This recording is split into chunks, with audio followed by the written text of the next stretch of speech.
With training camp right around the corner, we are joined by a very special guest tonight, talking all things Buffalo Bills this week on TWB. You are now listening to the Watering Buffalo Podcast with your hosts, Justin Goddard and Andrew Chang.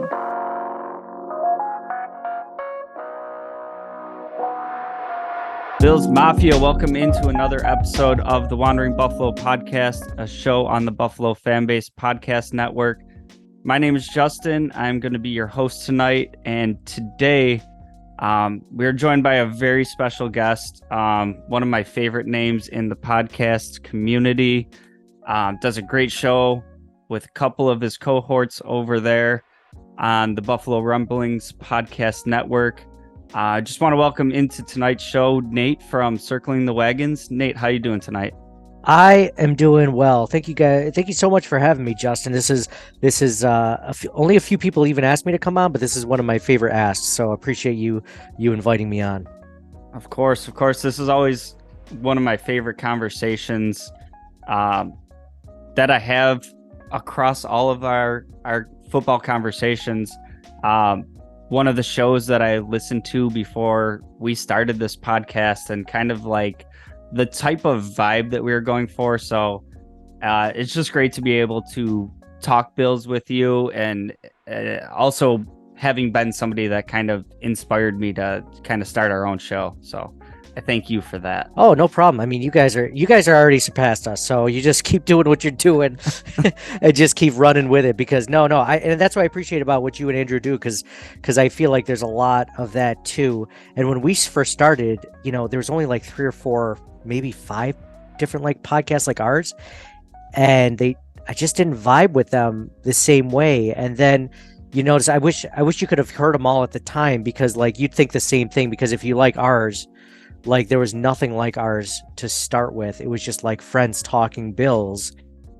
And then it's kind of evolved to a little bit more than that. But that was just the general theme. I mean, I'm not an analytics guy. Like, you're definitely more of a film guy, which I appreciate. So that's always interesting to talk to you about. But like, just in general, like it's kind of cool. So I'm glad that, like, if I did inspire you, that's really cool. You saw how easy it was for us to do it. So surely you guys can do it too.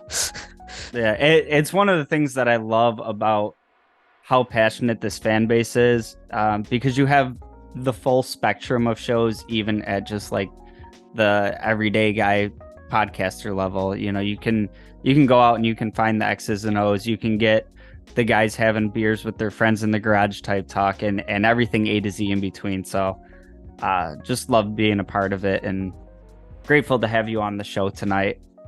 So we're going to get into it here. For tonight's format, if you're looking for anything specific, listening to this show, that's not really how Nate and I are going to roll tonight. I have a to-do list of things that, I want to pick his brain about, but there's no specific topic tonight other than the Buffalo Bills. So I'm going to kick it off with my first question for you, Nate. And this is one that's been talked about all off season, going back to, doing mock drafts all the way back when. It seems like it was yesterday and a year ago at the same time. In your opinion, do you think Brandon Beane has done enough this offseason to surround Josh Allen with the weapons that he needed? So my philosophy for the last 2 seasons, and probably should have been longer than that, is to build around Josh Allen. And I think this was the first off season where Brandon Beane finally took that seriously. Because if you think about the season before that, the big acquisition was Von Miller. Before that, I mean, it just feels like it's mostly, on the defensive side, minus the Stephon Diggs trade, right? Like, I mean, he ignored the offensive line especially the interior of the offensive line, for so long. And then as soon as an injury happened, to Mitch Morris or Ryan Bates or whatever, or whoever they have as a revolving door at left guard at the time, it was a huge issue to protecting Josh Allen. I mean, everyone remembers the play against the Bengals where Roger Saffold barely got up from his stance at the snap, and I think it was Geno Atkins or someone just ran right to Josh Allen. And luckily, Josh Allen is such a good athlete, he scrambled out to his right, and he somehow threw it away or made a pass or whatever. This offseason, they made a concerted effort, not only in free agency, but also the draft, to surround Josh Allen with protectional pieces and also some weapons. If you think about the offseason, like, this is the deepest the Bills have ever been at guard and a little bit at center as well, because, you know, they signed Connor McGovern in the offseason. That was their big free agent acquisition. So now they have a left guard that's better than Roger Saffold, we hope. And then they signed David Edwards, who's a starting caliber guard as well. So now all of a sudden they added depth, which they've never truly had. Ike Butker is back from injury. And then, you know, in the second round of the draft, which, I mean, I don't know if anyone really expected this to happen, because Brandon Beane has never drafted a guard before the 5th round or 6th round. He's only drafted a tackle as high as the 2nd round. That was Cody Ford, which didn't end up being a tackle or a guard in the end. But Spencer Brown was a 3rd round pick, and he was a right tackle. So I'm like, there's no way. And I remember seeing Osiris Torrance mocked to the Bills, like he's the most mocked player to the Buffalo Bills at 27, and I'm like, they're not going to take a guard that early. Like, he just doesn't do that. And sure enough, he's around in round 2, and the reason why I didn't think he was going to happen, either they were going to draft him, is because he doesn't play tackle also. I mean, they love versatility, and they love guys that can play more than one position. And, you know, Osiris Torrance is strictly a right guard. He's good at what he does, but he is strictly a right guard. So the fact that they added him along with the assets that they added in free agency, I was like, okay, now they're serious. Now what happens if Mitch Morse goes down, God forbid, another concussion or something more serious? They can move Ryan Bates to center, which is not ideal, but it's a lot better than it was before last year, because now you're moving Ryan Bates to center. He's a lesser center than Mitch Morse, and now you have a terrible right guard for Ryan Bates. Like, you're in trouble. Now, let's say Mitch Morse does go down, Ryan Bates swings. Ryan Bates might not even start, by the way. Like, that's how good this offensive line could potentially be, we're hoping.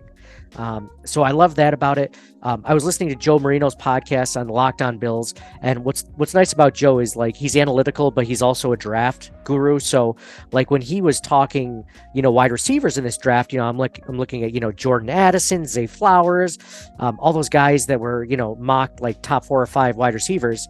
And someone asked him, where would you have Khalil Shakir in this year's draft? And luckily, Joe does this cool thing where he has the same grade from year to year, so he can compare drafts from like 4 years ago to this draft. And he said he had Khalil Shakir as his 7th ranked wide receiver if he was coming out in this draft. So the Bills don't like starting rookies, but I love the fact that Khalil Shakir has a chance to emerge in some way, shape, or form. And I haven't even started to talk about Dalton Kincaid. You know, they added him in the 1st round. They traded up for him. So you would at least hope that they have a plan to use him the way he does. And I love the fact that Brandon Beane was like, okay, you're going to take away the best wide receivers. Well, I'm going to get the best pass catcher of the entire draft.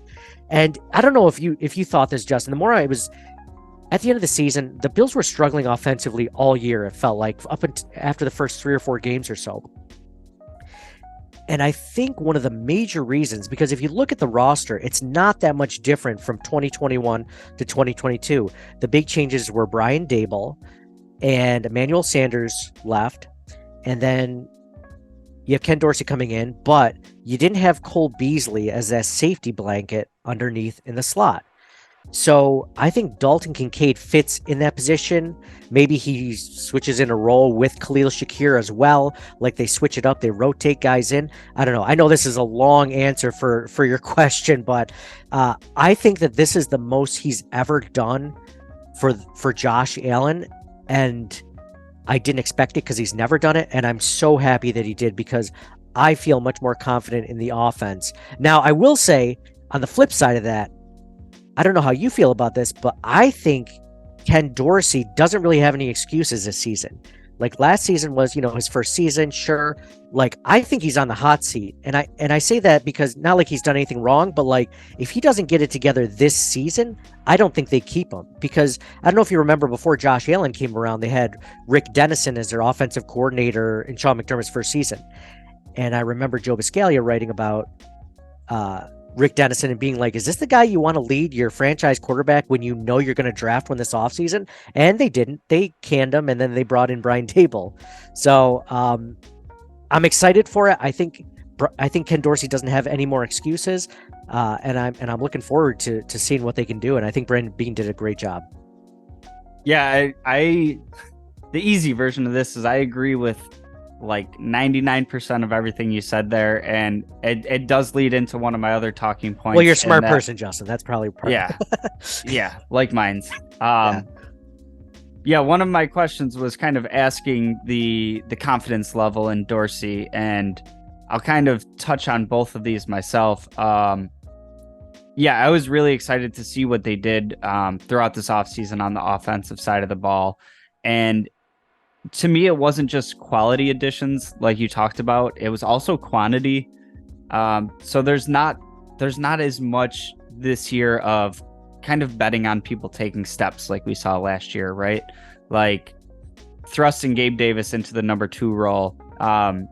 Not really having a plan to replace Beasley other than, McKenzie was good in spot duty. Let's just, roll him out there. And yes, I will say they did add Jamison Crowder, and we never really got to see that play out. Probably was factoring in as more of that role than McKenzie. But just at the wide receiver position, even taking Dalton Kincaid out of the mix, that number 2/3, I guess kind of 2 through 4 is just a lot of competition there. And I kind of have this opinion of the receiver room, including Dalton Kincaid, of it kind of being like positionless basketball, where you have Diggs being like the clear-cut number 1, and then kind of 2 through 5 on the depth chart isn't really going to matter so much as like, well, this is the number 2. He's supposed to get this many catches. I think with the skill sets that they're able to blend in there, you have fast guys, you have big guys, you have big fast guys that run in a straight line. They're going to be able to be so much more matchup specific and game plan specific, and have pivots that they can move to throughout the game. So I think that's really going to open up their options, free up Diggs a little bit more, because you have to worry about the guy just straight up beating you with speed down the field. I know Gabe Davis is a great deep ball target, but he's not getting 5 yards of separation like these 4-3 guys can get, right? So yeah, I would agree. It kind of puts Dorsey in a situation where it's no excuses. And my hot take on this one is kind of in the same vein of what we were talking about with Daboll for so long. I think either way at the end of this season, Ken Dorsey's not going to be here anymore. There's going to be head coaching positions available. We saw it as Bills fans, when the offense kind of wasn't that well-oiled machine that we'd gotten used to. It had its struggles down the stretch. But when you look at the overall season numbers, I think we're still like the number 4 overall offense in the league. So if you're looking at a guy who, like, in his rookie struggles as a first-time offensive coordinator, has the 4th overall offense, and then follows it up with kind of what it sounds like both you and I are expecting this year, he's going to be one of those big names that's out there. Everybody's looking for this, next offensive mind and all that. Or, with all these tools at his disposal, he isn't finding a way to get it done, and they have to make the decision to move on to somebody else. So I think by the time we're talking, 2025 season, I don't expect Ken Dorsey to be in the plans at that point. Yeah, that's a good point. I didn't think about him moving on. I mean, you were talking about hot takes. I kind of expect Josh Allen to have one of his best seasons statistically because of that. We didn't even mention Deontay Hardy. We didn't mention Trent Sherfield. We didn't mention James Cook being factored in. We didn't mention Nyheim Hines. Like, there's weapons. Like, I love what you said about positionless basketball, because you could easily sub in any of those guys. Like, you start a formation with 2 running backs, and all of a sudden, James Cook or Nyheim Hines, like, all of a sudden one of them splits out, right? And then the next position, you have, you take James Cook out, and then you sub in Deontay Hardy. Okay, like now then he moves to the backfield. Like there's so much, that he has at his disposal that and it's hard to argue with anything you just said, because it's either going to go, great, and he gets a new head coaching gig, because like you said, I mean, it only took Dable, was it 3 years or was it 2 years? No, I think it was 3 years. It was 3 years, but we were all expecting it after 2, right? Yeah, he was getting interviews after 2, right? He just didn't land any of them.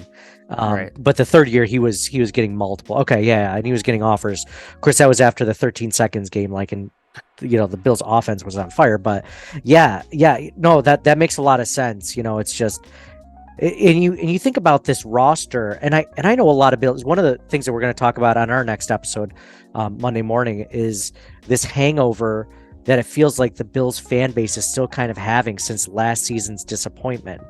But I'd argue, we're kind of alluding to it, but I think that the Bills have a better roster, have at least as good of a roster, if not better, all the way around in every single position, except middle linebacker.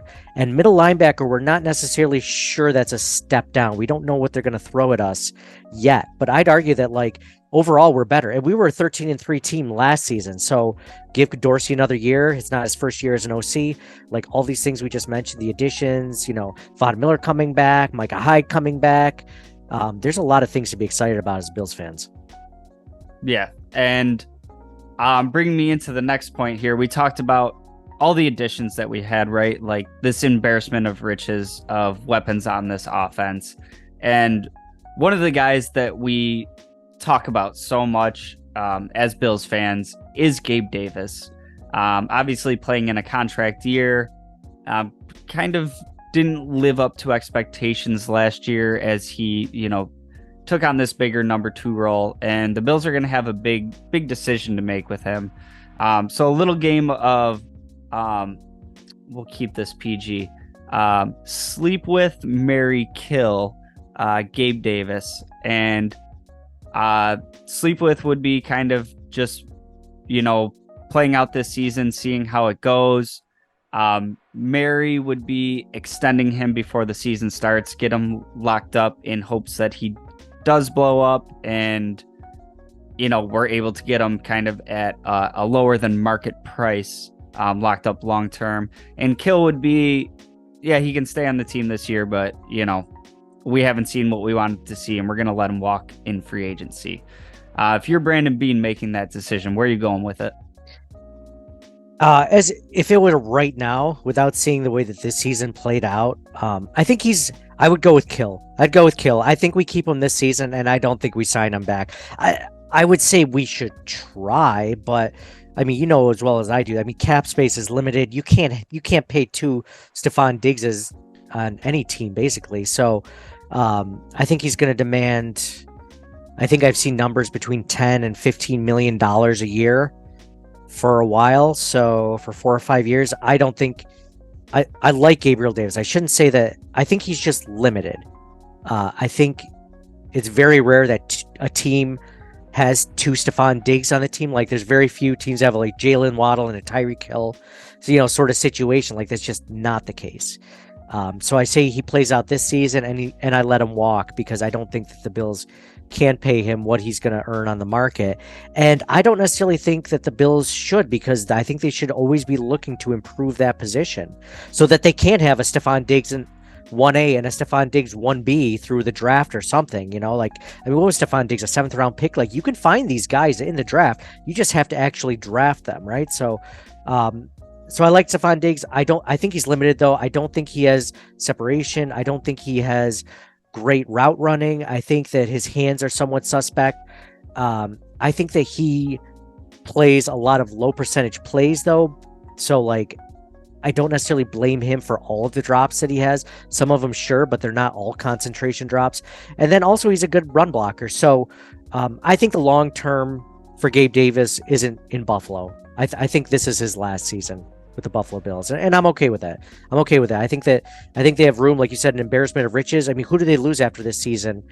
Trent Sherfield and Gabe Davis. Okay, well, you can draft guys like that. I mean, Justin Shorter is still on the team. I don't necessarily expect a whole lot from him because he is a 5th-round pick. I don't expect him to become Gabe Davis or anything like that. Kind of wish we had kept Isaiah Hodgins, but well, thank God we kept Jake Kummerow for all those years. Like, that really helped us in the long run. But yeah, special teams are of the utmost importance. I know we just like let these other guys, sit on the practice squad until they eventually get poached because of special teams. Well, hopefully for the first time, like, the Bills are drafting guys that are ready to play special teams, like in the 3rd round on. I mean, you're thinking like Terrell Bernard, this year Dorian Williams, Alex Austin. Like, these guys should be ready to play special teams right now. So hopefully in the future, you shouldn't have to specifically pay a Tyler Matakevich or Tywan Jones in the future or whatever. Like, you'll just have these guys because you'll have drafted well enough. If these guys can't start on offense or defense, then they'll be ready to play special teams. So yeah, they do focus a little bit more on special teams than I would like for those like gunner positions and stuff like that. I kind of wish there was a little bit less emphasis on this, but I mean, because the Bills aren't great special teams wise. It's not like they crush everyone and they're just like dominating special. Like, they're okay. Like, I'd say they're probably average, maybe slightly above average. I haven't looked at any metrics on this, but I think more than they should be concentrating on it. And now we got like this whole bevy of kind of special teams only players, and the kickoff is, I mean, we'll see how it goes with the league this year, but I mean, for all intents and purposes, the NFL is really trying to take the kickoff out of the game. So that's, low end 25% of, what these guys do, even for the 4-phase special teamers. I mean, you got some guys that just do like kickoff coverage and kick return, and 25% of their job could pretty much be out the window with the new kickoff rules. So wild to see how that plays out. Yeah. As far as me for Gabe Davis, I was like staunchly in my opinion on what they should do with him. And I'm gonna be honest with you, you swayed me a little bit. But I'm still in the extend before the season camp. And it comes with a caveat of, you're getting him for a little bit better of a deal than he's projected. Maybe something like the 8 to 10 range. But I think the biggest problem that I had with Gabe Davis last year stemmed from the usage that he had. And it's not to say that I want him running different routes. He doesn't really have like the speed and separation to be, Diggs-like. But he is just so phenomenal at the kind of off script, down the field plays with Josh Allen. They have great chemistry. And I think where we saw that little bit of that regression that we saw from him last year, for me was based more off of what they did to replace Cole Beasley than it actually was Gabe Davis himself. And like you said, he had some drop issues last year. We'll give some of the credit on that too. He's doing a lot of low percentage plays down the field and all that. But when you're really keying in as a defense on taking away Diggs, and you can kind of take your chances one-on-one with Gabe Davis, and, Isaiah McKenzie's just sprinting across the field every play. I don't think there was enough of a third option threat to allow Gabe Davis to remain as effective as he was. So I think with the right infrastructure around him, we kind of get back to 2 years ago, Gabe Davis, where he was kind of like this super high level number 3/4. And this kind of goes into my positionless basketball where whatever, call Matu because he plays on the outside across from Diggs. But what he brings to the run game, his physicality, everything you hear out of the building about how hardworking he is, how much work he puts in. Is he going to improve on his skill set drastically? No, he is who he is. But with the right talent around him, that in my mind of like kind of wide receivers 2 through 4 all being kind of interchangeable, I think we're about to see an absolute monster season from him. So if they're able to get ahead of that and keep him around for a fairly reasonable contract, it's something that I would like to roll the dice on. But that also means I don't have to face any of the repercussions if I'm wrong. Yeah, that's a good point. Beautiful spot to be in. Yeah. Oh, I love being armchair GM. That's the best. Love it. That's a really good point. If you catch him now, before he breaks out, you could potentially get him cheaper. I have this feeling, though, that he knows he's going to make a lot of money after this season. So I don't think he would even accept an $8 to $10 million like 5-year deal. I think he's thinking like, this is, dude, I'm going to break out this contract year. And I think he would bet on himself because barring injury, I think he'll make more than 8 to 10, unfortunately. Or else, I mean, if you were telling me 5 years, 8 to 10, absolutely, I would absolutely pay for that. Because if you think about it, like, didn't we pay Emmanuel Sanders his one season here like $8 million? Like, so of course, like, you know, Gabe Davis I think is worth that. But the other thing, like, and everything you said makes complete sense, especially with, you know, the Bills having no legitimate slot option for other opposing defenses to worry about. Dude, like, that's one of the biggest misses of Sean McDermott's era is Isaiah McKenzie, man. Like, and not to say I don't like him, not to say that he's not a funny guy in the locker room, whatever. Like, that's all well and good. Like, you know, I'm glad he jokes around with the fellas. But when it comes down to it, he just didn't have what it takes. He showed it in flashes, and the team gave him 6 years worth of opportunity, and you're like, okay, this is year. Okay, he looks great in training camp. This is going to be the year. And it just never panned out. And I agree, they wanted Jamison Crowder to possibly be insurance for that role, and he broke his ankle in week 2 or something. So, like, we lost it. That, by the way, that never gets talked about, the fact that we lost Jamison Crowder early in the season for like the entire season, but whatever. So yeah, everything you said. And then Dawson Knox should have been that option also. But the reason why he couldn't be that option is because he's blocking for Spencer Brown, who's pretty awful last season. So, like, you know, they needed him there. So it's like, you know, it was a culmination of bad things. But when you think about like all of these things going wrong for the Buffalo Bills and Gabe Davis and Dawson Knox and Jameson Crowder and Isaiah McKenzie, like you said, they're still a top 5 offense, which is just crazy to say that out loud. All the things you just mentioned.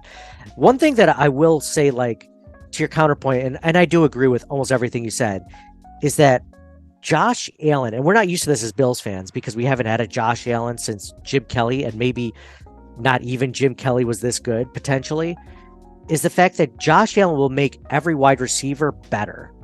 So maybe Gabe Davis isn't like this with every quarterback, maybe not even all the good quarterbacks. Josh Allen could probably take a fourth round wide receiver. Like, he could take that talent and turn it into something more. So that's the one thing I'll say about this is I think he has, unlike a lot of quarterbacks out there, I think there's probably only 10 quarterbacks out there that can make their wide receivers actually better than vice versa. But Josh Allen's one of those guys. So, I mean, you could take a guy in the 3rd round next year and he could potentially be much better than Gabe Davis. Like, it's not impossible. It's hard to think that far away because we don't have a guy in the stables that could necessarily take over for that. I'm not really sold on Justin Shorter yet. He's so young and he hasn't really proven a lot in college. So you're like, is he really going to start proving in the NFL at much higher level? I'm not sure, but it'll be interesting to see what happens. But I mean, if you're telling me today, like, we could extend him right now before the season for $8 to $10 million a year for 4 years or something, 3 years, whatever, I would take that for sure. I like that.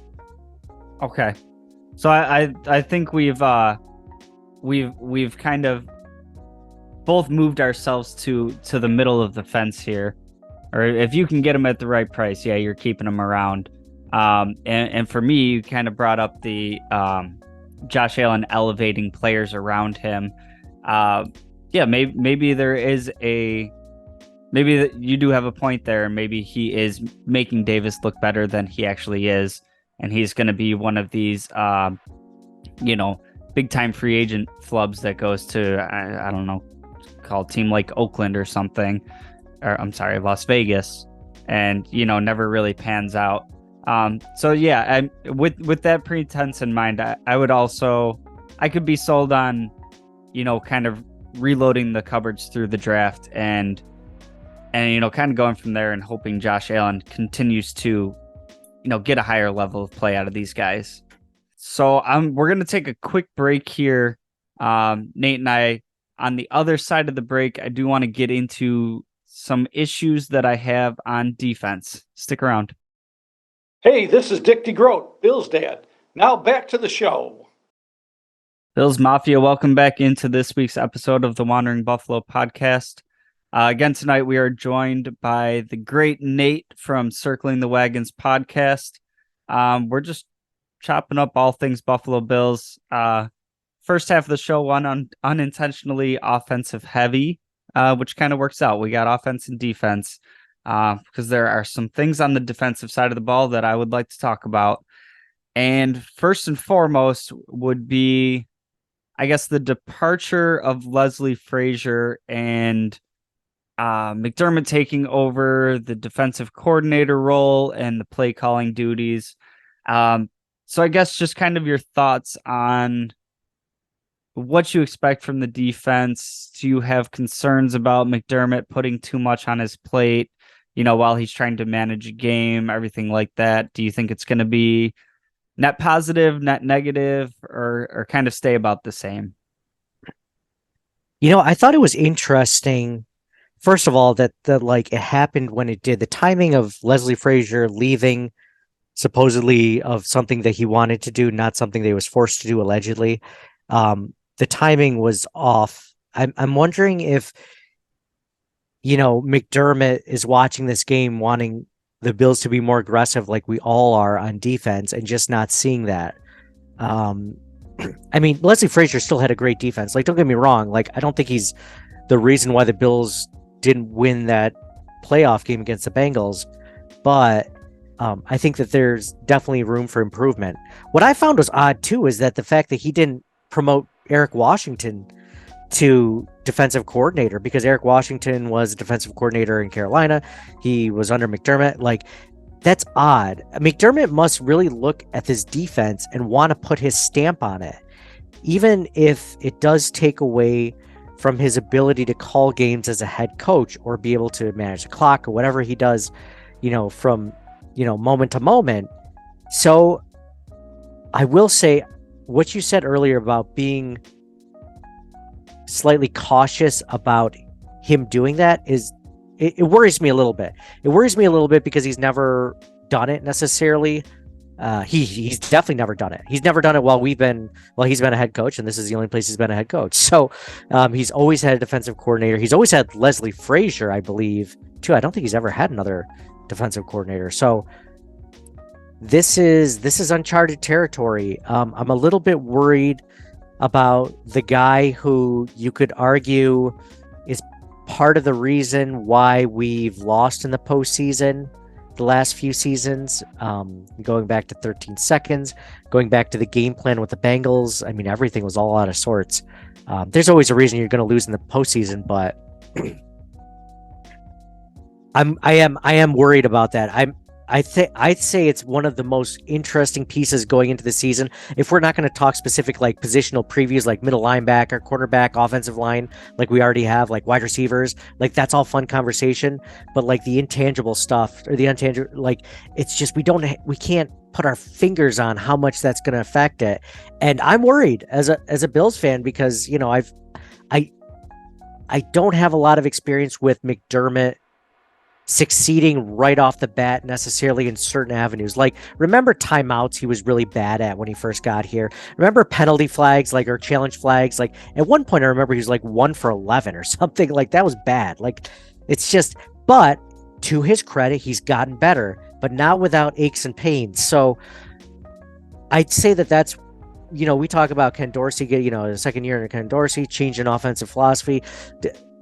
It's not so much, I'm not worried about the defense under Sean McDermott. I'm worried about how the head coaching is going to go now with Sean, because I thought he was getting good at that part, managing a game, and now all of a sudden, he's not. We're relying on Eric Washington, which hopefully he can help out, and I'm worried about that. I don't know how you feel about that, but that's my biggest worry from that change is how is it going to go from a game to game mentality, because I think they'll still have good, solid game plans. I think they'll be able to change, mid-game, but it's those small pieces from moment to moment. Should I call a timeout? What should the offense be doing? What should the defense be doing? It worries me a little bit. Yeah, see, I was looking for you to kind of talk me off a ledge here. It sounds like you're in a similar boat to me. I'll start off by saying, addressing Leslie Frazier's departure. Yes, super weird timing, and I don't care what anybody tells me. You will not convince me that he wasn't very politely fired. I think that, McDermott and Frazier have had, a relationship for quite some time working together. I think there's a lot of mutual respect there.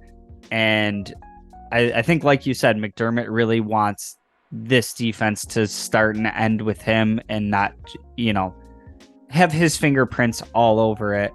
And I think it kind of, call it a mutual parting of ways if we don't want to call it firing. But I don't think, and I won't be convinced that the option for Frazier to come back was on the table. I think that decision was made, and it was kind of, all right, let's see how we can do this with as much decorum out of respect for you as possible. So I do think that was an intentional move. And then as far as McDermott goes, just looking at McDermott as coordinator, I couldn't be more excited to see what he does with this defense. Getting your safeties back healthy, getting Von Miller back at some point, Trey White, kind of fully recovered from that ACL. Greg Rousseau coming into his own. He had 8.5 sacks last year, and he missed some time with injury.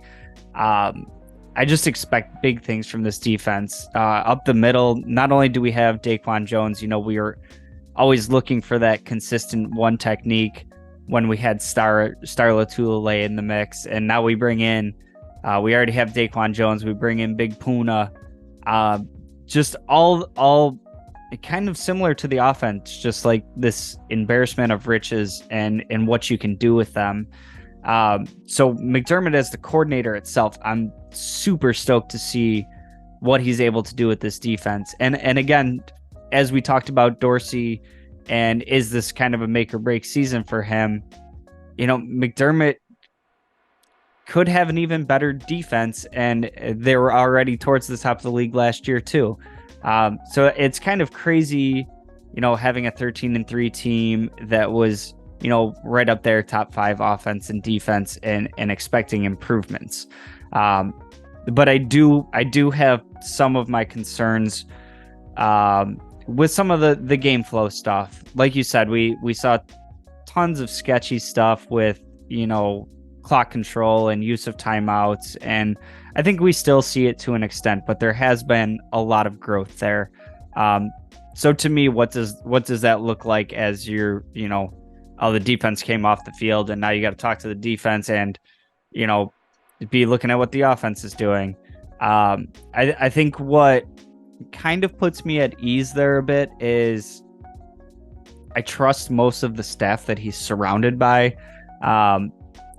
Dorsey really being like the most inexperienced, being that he's only in his second year as a coordinator, but he's been in the building. He was the quarterback's coach. We brought in Joe Brady, who has experience as a coordinator. You mentioned Eric Washington.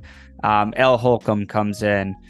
So he is surrounded by a lot of guys on his coaching staff that, they're not spring chickens. They've been around this a little bit to have his back. So I'm hoping that as he's kind of able to lean into them a little bit more, that he'll be able to have all that buttoned up. And to your point about Eric Washington, I believe he was promoted to the assistant head coach, correct?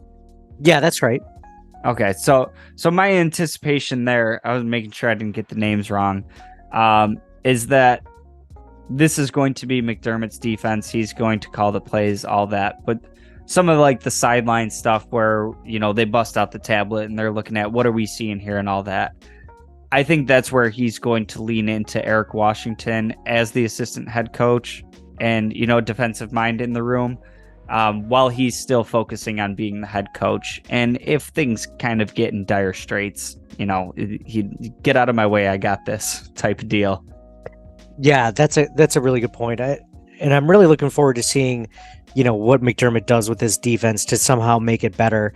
I have a question for you in a second, but the thing about Leslie Frazier's firing, if we could go back to that for a moment, I agree with you. It makes sense that he would be let go. But the thing that doesn't make sense is why wait a month after the season is done? Like, you lose all opportunity to potentially hire a really good defensive coordinator that just got fired from a head coaching gig or something like that, unless the idea was always, I'm going to take it over no matter what. Then it doesn't matter whenever you fire Leslie Frazier or get rid of him, because you know that you're always the default, the one to fall back on, right?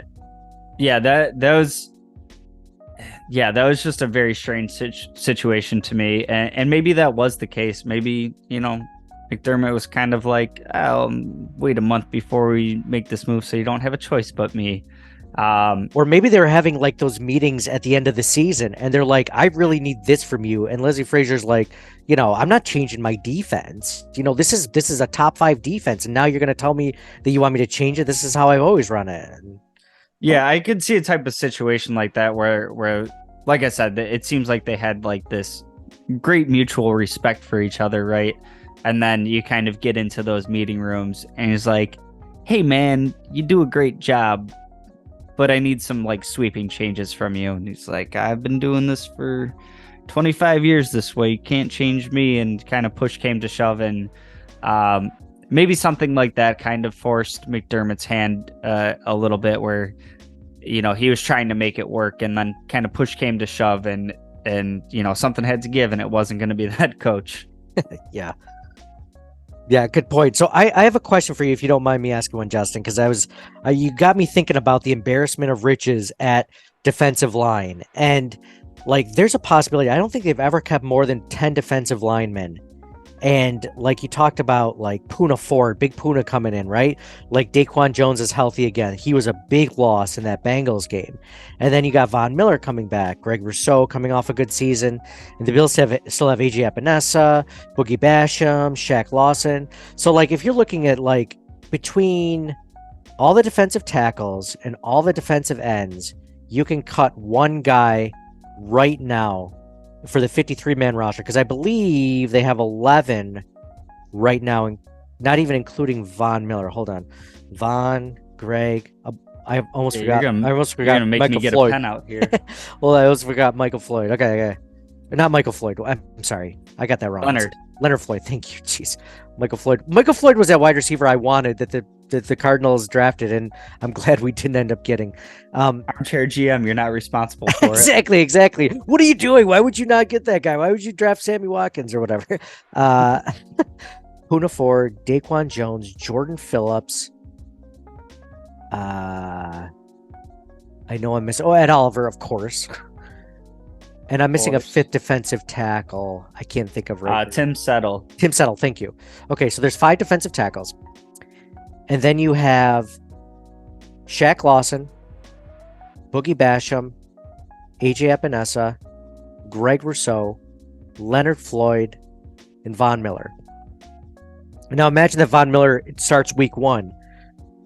Who do you cut from that group of 11 defensive linemen? Because you're going to cut at least one. So the first thing I'm doing is I'm anticipating Von starting the season on the PUP list. I'm all about him putting his good vibes into the universe and, believing that he's going to be back week 1. I don't believe him. I know he's a freak athlete and he's recovered from this before, but he's older now. And I know a lot of like Trey White's recovery was, from what we heard, there was a lot of like mental reps that went into it with him. He had to get himself in the right mindset. But we've also seen a ton with this organization where they err on the side of caution with injuries, and kind of even to the extent of like holding out players for their own good. So I don't see him coming back till my anticipation is week 6. But still some tough choices to make there, right? For me, I think Boogie Basham he's getting put out there as trade bait for me throughout the remainder of the offseason. And hopefully he's not like, a Wyatt Teller where he wasn't going to make your team, so you'd flip him somewhere for a late round pick and he ends up blooming elsewhere. But I just haven't seen even enough flashes from Boogie that make me feel like that's going to happen. And we talk all the time about this 3rd-year leap that we see from we had it with Allen, Knox, who's the other one I'm missing here? It'll come back to me. But just this Gabe 3rd-year jump. Gabe Davis to an extent. I'll get back to it. But the 3rd year being a big year in this regime. And for me, the issue I have with Boogie is how he came into the organization as like this. Well, Greg Russo might have higher upside, but you might see a bigger impact from Boogie earlier because he's pro ready. He's ready to go right now.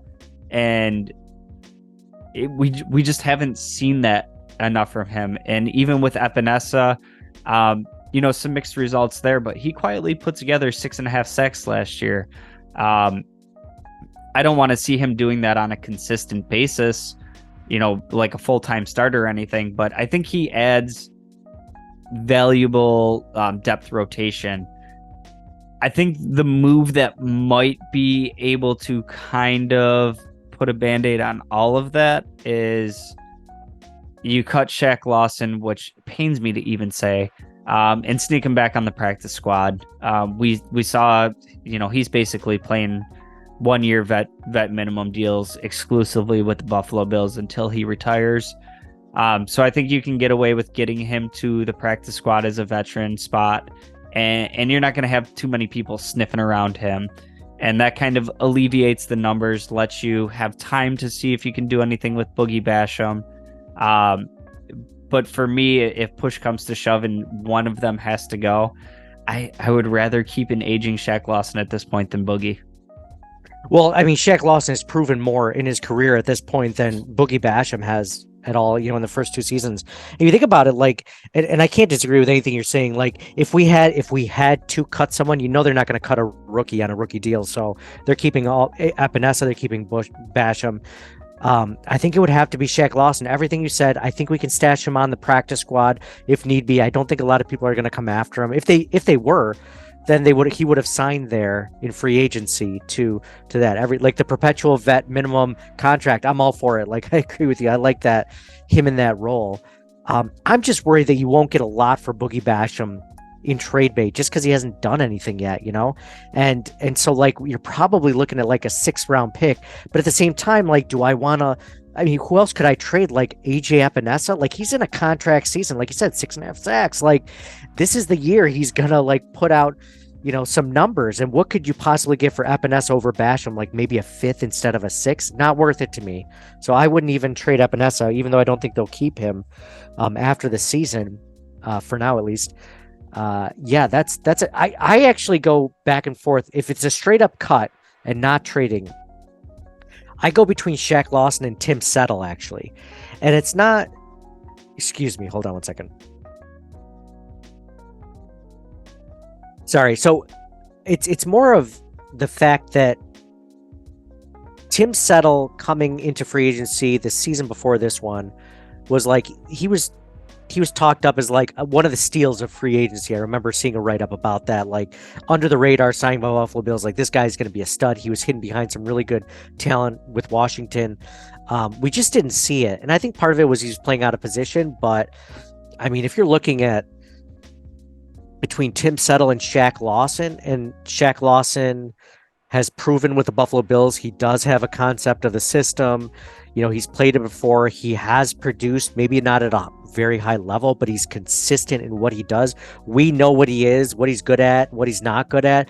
Tim Settle, we just haven't seen anything from him yet to prove that he has to be on this roster over Shaq Lawson. And as much as like I was really psyched for him last season. I wanted to see more of him, and we just didn't. Everyone remembers that press conference where he was super stoked to be in Buffalo. Like, that was cool. He's like, woo, like who doesn't love that? But we just haven't seen anything on the field, unfortunately. He didn't have a good season last season. So now we're just hoping that this is the season where he turns it on, right? Like, it's just, we don't know though. So yeah, I think I would choose, actually crazy to think, but I would actually probably choose Settle over Lawson, even though I think you could potentially stash Lawson on the practice squad. Yeah, and Settle would have been in my conversation if we had to go one beyond that. I'm still kind of, unfortunately, I'm still kind of buying into the hype from last year. I was so excited that he was brought into this team, and Jordan Phillips is kind of on that perpetual vet minimum, or he got a little bit more than that, but similar type deals as Shaq Lawson, where nobody's really going out and getting him. If I had to choose like between those two players, I'm keeping Jordan Phillips. Just, he's had so many health concerns, but with more depth in that room, and hopefully he can stay healthy. We've seen Jordan Phillips be an absolute game wrecker, and I want to see that from Settle, and I'm still confident that it's could happen. But yeah, Settle would have to be kind of on the top of my list if we're going like beyond a Shaq Lawson getting crafty. And that's one of the things I love about this team right now is we just went back and forth for 5 minutes here on basically who our reserve defensive linemen are going to be. Hopefully everybody stays healthy, and we're having tough decisions about guys who hopefully don't really affect the game all that much. So sweet problems to have with the Bills roster right now. Yeah, exactly. So you choose between Settle and Phillips, because I found that to be a tough decision too. You choose, if you had to cut Settle or Phillips, you cut Settle at this point, right? Yeah, I would have to, and I question myself as I say it, because Phillips is older. We kind of know who he is at this point. He's had the injury history. There's enough of a sample size there that I think there is just general durability concerns. But for his absolute sheer size, the way he moves, like, big men aren't supposed to be able to move like that. I think he's got like this great moxie and energy, and gets people hyped up around him. I think the defense plays better when he's in there juicing them up. Who can forget the cleats that he wore with the table getting smashed on it? I mean, that there's a lot to like. Yeah, for what it's worth, that stuff means stuff to me. Yeah, no, me too as a fan. I mean, who doesn't remember when the Bills like beat the Cowboys on Thanksgiving night, and we were all psyched about it, and they show him like eating the mac and cheese with Shaq Lawson, like doing the Ezekiel Elliott, like eating, or just eating or whatever, not mac and cheese, but you get it. Like, yeah, that I love that stuff. I love Jordan Phillips. If it wasn't for the durability issues, like I mean, there's nothing to not love about Jordan Phillips, and the only reason he didn't do so well towards the end of last year because he was injured for like putting in so much effort to sack someone. I can't remember who he was running around the field, and he landed on his shoulder trying to like shoestring tackle him in the backfield. Kyler Murray? I don't know. It wasn't Kyler Murray. It was someone else. I don't remember who it was either, but it was somebody significantly faster than him. That I appreciate the effort, but let him go, big guy. Somebody he had no business trying to. He's just going for a shoestring tackle, and he missed him by like 4 yards. And then he ended up like hurting his like shoulder or something like that, right? Like tearing at something. But you're right. What I love about Jordan Phillips, like you said, when he's on, he can take over games. Like, and he hasn't done it a ton of times, don't get me wrong, but like when Ed Oliver was out a couple of games last season, I remember thinking like, we're lucky we have Jordan Phillips, because he looked good at the beginning when Ed Oliver is out. And like, there's a lot of players that you can say that you can't really say that for. Like, and I know Tremaine Edmonds has been gone for a while. Like, I would say that I don't remember Tremaine Edmonds ever taking over a game specifically in the way that Jordan Phillips has, you know, like, or some other guys that have left also, like Harrison Phillips or whatever, like these guys that have gone, like Jordan Phillips has that ability. So it's almost worth keeping him just for that. We don't know if Tim Settle can, you know, like we're talking about like the depth of this, like you said, like 5 minutes talking about defensive line, how deep it is, how strong it is now, especially with like Leonard Floyd now at defensive end, you know, like I almost want to like have 5 defensive linemen, Matt Milano, and then just our secondary, because we have such a good secondary, such a good and deep secondary, like, and linebackers are really our weakest point right now. So like if we could just somehow maximize on that, that would be great. Yeah, who's replacing Tremaine? Nobody. We don't need it. We don't, exactly. Yeah, it gets me really excited for like the different looks that we can give teams, and not just like game to game, but snap to snap. I mean, you can have, when Von Miller's back, you know, Miller on one side, Floyd on the other, Ed Oliver, and then reduce Rousseau into a defensive tackle spot. He did a ton in college, and like that's what you got to look at on 3rd and 12. Like, good luck. Oh, that's an amazing pass rush package. That's like my dream scenario. I've been looking for something like that. You can still keep Greg Rousseau in there and Ed Oliver, like your best pass rushing defensive tackle. Like, yeah, man, that's there should be a name for that four-man front. I don't know what it would be, but you're the nickname guy. Get to it. The four horsemen, four horsemen of the Sacopolis or whatever. It's just off the top of the dome for you. Yeah. Guy was built for this. Yeah. What do you think about middle linebacker, though? Not to take over, you know, your podcast. I mean, you've been asking all the good questions, but we kind of touched on it. I'm curious to see what the Bills are going to do, and if they just end up like punting, and they basically punted on the position in the draft. I mean, Dorian Williams, they did draft in the 3rd round, but there's no guarantee he's going to start. The Bills hate starting rookies. You know, I mean, Matt Milano was a stud his rookie season. Everyone could see it. He was playing limited snaps until like week 8 or 9, until they finally decided to start him over Ramon Humber his rookie season. And that dude was a stud. Like, we could all see it in preseason. Like, we saw it in the few snaps he got. We're like, why isn't this guy seeing the field all the time? So I don't think they start Dorian Williams, and then where do they go, you know? Yeah, so the middle linebacker quandary that we have going on here is one kind of, I haven't like fully formed my opinion on it, because I don't think that we've been given all the information that we need to really look at that properly. And I think it goes back to, you know, draft night alone. When Bean said, you know, we drafted Dorian Williams, he's going to, you know, basically be in that Matt Milano role, and then like 2 days later they're like, yeah, he's going to get a chance at middle linebacker. I don't think that we have the tools to make a great guess there, but if I were a betting man on it, I would say Dorian Williams is the one that gets the start.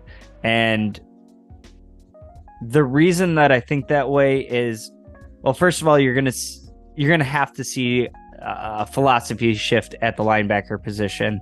Guys like Edmonds don't grow on trees. There's nobody on the roster that's anything like the skill set that he had. So you're not gonna get a 1-for-1 swap for that. Maybe Dodson is, you know, kind of the closest. There's nobody close to it on the roster, right? And no, all their linebackers are actually about the same size. If you look at Klein, Dodson, Bernard, and Dorian Williams, like, they're all within like an inch of each other. They're all within like 10 pounds of each other. Like, nobody is 6'4", 250 for sure. But like, no one's close to Tremaine Edmonds, but they're all pretty much closer together. For some reason, I thought Dodson was bigger, and I thought AJ Klein was bigger, but they're not. They're not that much bigger. Right. And so what makes me lean towards Dorian Williams here is, I have to think that Terrell Bernard was actually brought in last year, and we looked at it as like, oh, do we need to worry about him as a Milano replacement? I think the drafting of Bernard was more of an anticipatory move of like, we're not going to get Tremaine Edmonds back. So let's start looking at what that future looks like now. And they had Terrell Bernard in the building for a year, and I think the drafting of Dorian Williams tells me that they didn't see what they wanted to see from Bernard for him to be ready to take over.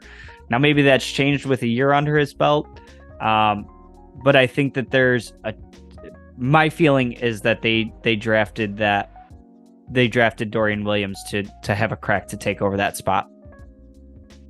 Yeah, I agree. I think he's the long-term starter at that position. He's the only one of between he and Bernard that actually played Mike linebacker in college, at any point. So Terrell Bernard, as a rookie, he only played defensive snaps when Matt Milano wasn't on the field. He never got a start at middle linebacker. And it just doesn't. Nothing lines up to me that makes me think that he's going to be given the opportunity or that he's going to be the starter right off the bat. I think it's going to be between Klein and Dotson, and I'm leading Klein because Dotson had those starts. I think Tremaine Edmonds missed 3.5 games last season, and Dotson got 2.5 of those starts, and then they brought Klein in, and then Klein got the last start, I believe, which was the Detroit game. So they wouldn't have brought Klein in if they thought Dotson was doing a great job. So this is how I see it right now. Is I think Dorian Williams is a long-term starter. Maybe they wait till week 8 or 9 or something, or maybe after they try the method that I'm about to lay out and it doesn't work, they go into like week 3 as he's a starter.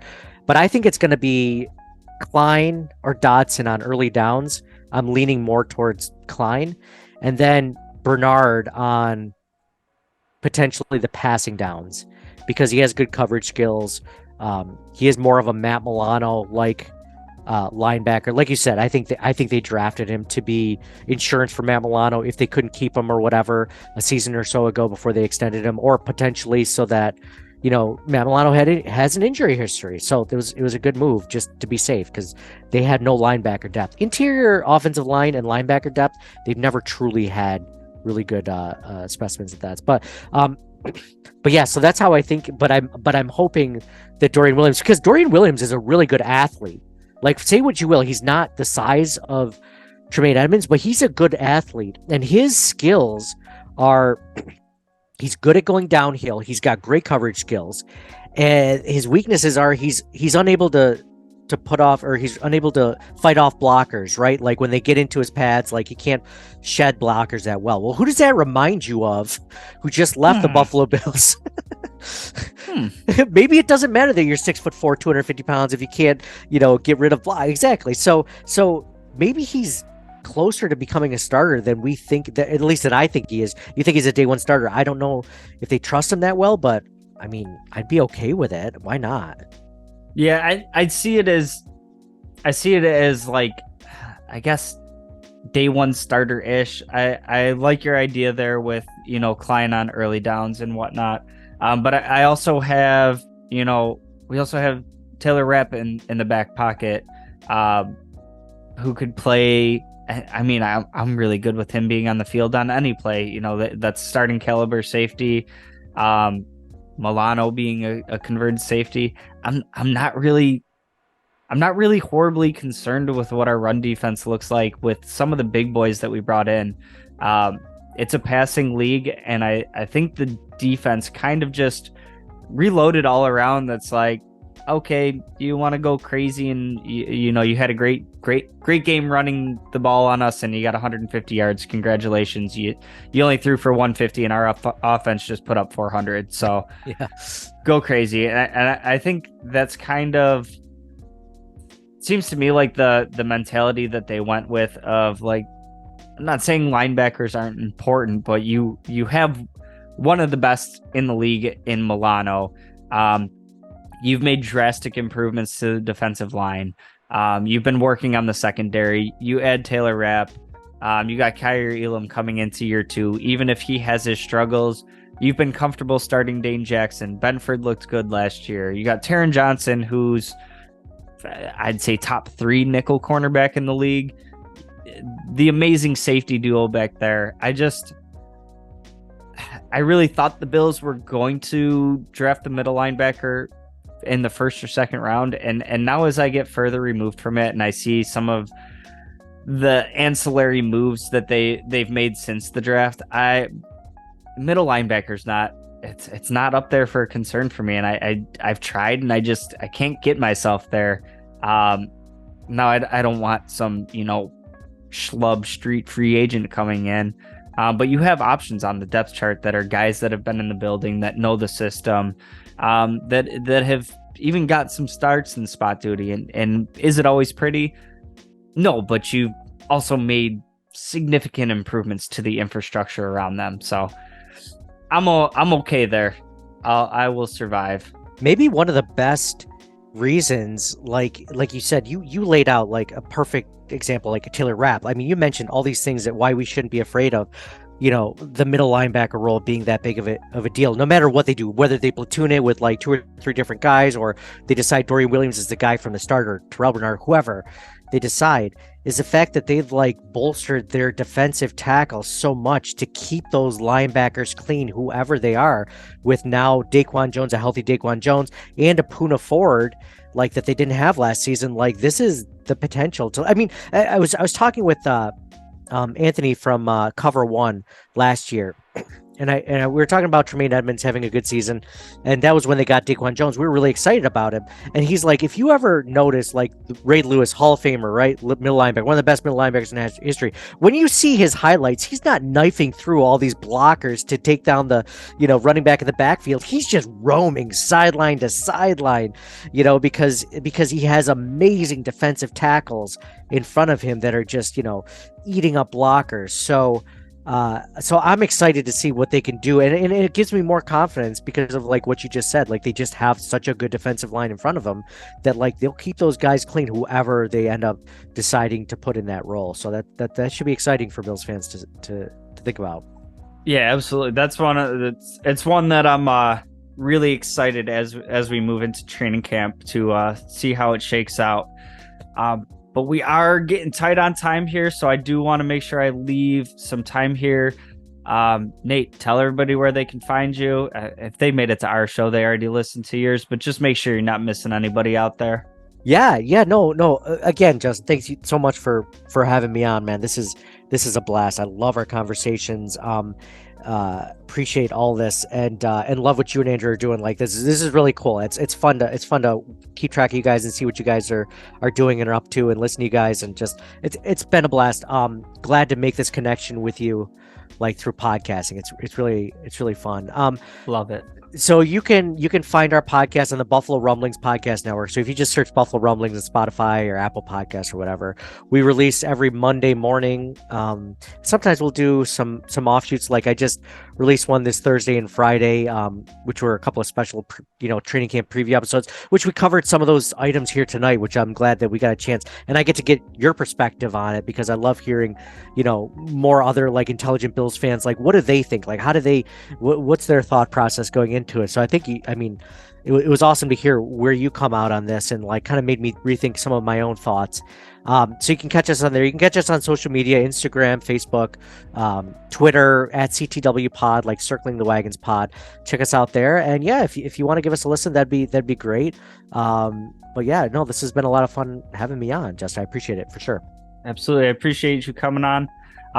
We also drop every Monday, so after you listen to us, jump over to CTW or vice versa. Give both a listen. Make sure you're checking out our website. We dropped wanderingbuff.com. Jake just added some pretty sweet new t-shirt designs. He's got a lot of stuff cooking up in the oven. But thank you everybody for tuning in tonight. And as always, Nate, go Bills. Go Bills.